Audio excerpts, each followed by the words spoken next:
Le VIH a pu concourir effectivement par moments à lever le secret médical. On l'a vu dans les médias, par exemple, pour certaines personnes qui étaient au devant de la scène. Raison de plus pour être extrêmement attentif par rapport au secret. Ce secret, par exemple, dans le cas d'un couple sérodifférent, est absolu, puisque la personne qui est séropositive et qui a des rapports non protégés avec une personne séronégative doit pouvoir bénéficier du secret, en dépit du fait que ça pourrait être considéré comme une non-assistance à personne en danger. Le secret médical est plus fort que la non-assistance à personne en danger. Il n'y a aucune maladie, quelle qu'elle soit, y compris le VIH-Sida, qui puisse modifier la force du secret médical. Le secret médical est également tout à fait impératif, même après la mort du patient.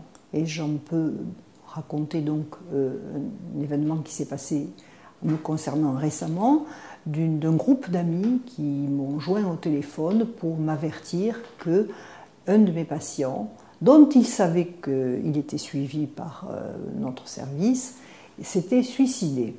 Et ils demandaient à me rencontrer pour que je leur parle de ce qui s'était passé pour cet homme. Est-ce que j'avais des informations? Est-ce que j'avais compris quelque chose?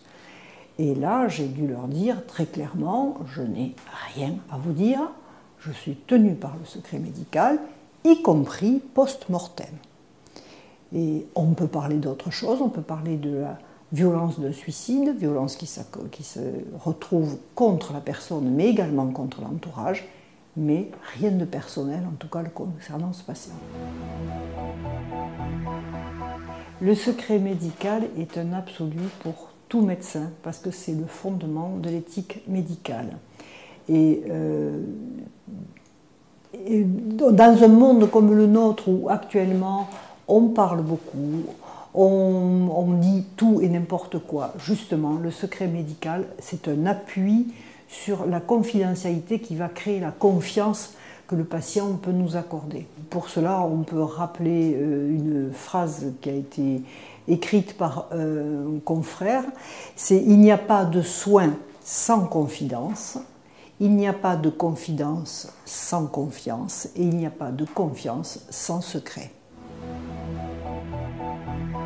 Le secret médical, c'est la pierre angulaire de la morale médicale.